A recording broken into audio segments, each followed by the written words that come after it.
Alright, so last week was just one of those weeks where it's kind of a slow movie week, but I wanted to see something. I'm back at college now. I got to review something every week for the newspaper. So this week, I chose Peppermint, and didn't really know a lot about it going in. Knew it had Jenifer Garner in it. Knew it was an action movie, surprisingly. Don't see Jenifer Garner in a lot of those. And it was a movie. It was a movie.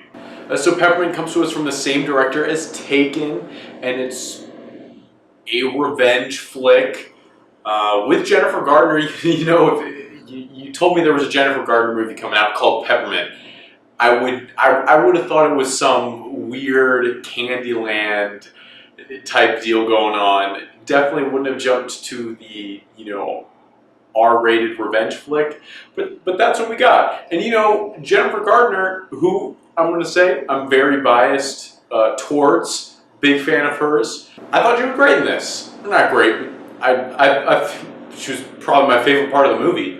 I really enjoyed her in this. She was probably my favorite part of the movie. It definitely seemed to me like she'd done some weight training to get in extra good shape for this movie, and the gunplay and in the choreography, it all looked pretty natural. It was fairly simplistic, I thought, as if you compare it to a John Wick or an Atomic Blonde, but it was pulled off well, I think, at least to me. Although I'm not going to act like I know a lot about guns, really, or any sort of hand-to-hand combat. It just looked good, all right to me. And everything else about this movie is like, didn't really care for it so much. The story was pretty basic. It's her family gets killed in front of her eyes. She's just a typical suburban mom, and she loves her family and they die, and it's heartbreaking. Obviously, I'm not like trying to make light of that. Then she is trying to go after the people who killed her family, kind of. And that's one of the first things I thought was kind of weird about this movie, is the people who are actually responsible for her family's death, they're gone, out of there, so quick, fast, never would have seen it coming. Some of them, they even die off screen, some of them, and I'm like, well, I want to see that, I want to see it.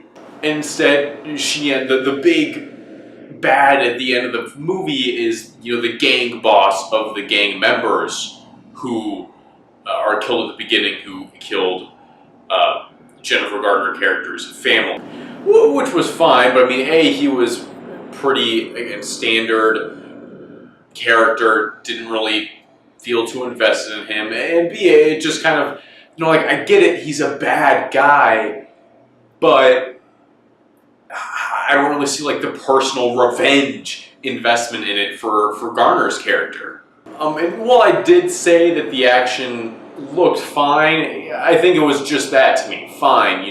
Most of it was just shoot somebody, take a couple steps, someone else, and it was very samey, and it wasn't very exciting. There wasn't a whole lot of movement going on to me, and that kind of let me down. Going by the previews, I thought there was going to be a lot more action, but it instead went a lot more along the thriller suspense route, which isn't, again, necessarily a bad thing, but it's just went against my expectations going into it, so it kind of let me down there. There were a few moments of hand-to-hand combat which I enjoyed far more than the gunplay, but there was only like 2 or 3, and they were extremely, extremely short. And then when they finally wrap up the story, throughout there's a few moments when I felt like Jenifer Garner's character was going a little farther than her revenge needed. I mean, she was going after people who weren't related to this gang at all, and they probably weren't great people, but I don't know that they were bad people who deserved, death threats as they were getting, and there were just a few things that I thought were kind of questionable. And throughout the film, it's kind of established that she's not fully there mentally, which makes sense. And there's a moment when she's just, on the ground pleading for her life, and I thought if they had ended it there, it would have been a really interesting ending, because I would have felt that that was like, okay, it's this woman who wants revenge. She wants to make things right in the world, and but she ends up going kind of beyond that call, and kind of realizes that while she doesn't necessarily regret anything she did, she can't keep living like this forever, and kind of has like a mental break there at the end. That would have been interesting to me, but of course that's not where it ends. It goes on to have a fairly typical revenge story ending, and that kind of let me down and led to the overall feeling that just nothing here really stood out. You know, I did enjoy Gardner's take on her character, and everything else just kind of felt standard, and some of it a little below. So definitely would skip this one. Maybe if you really like revenge thrillers, check it out if it's on,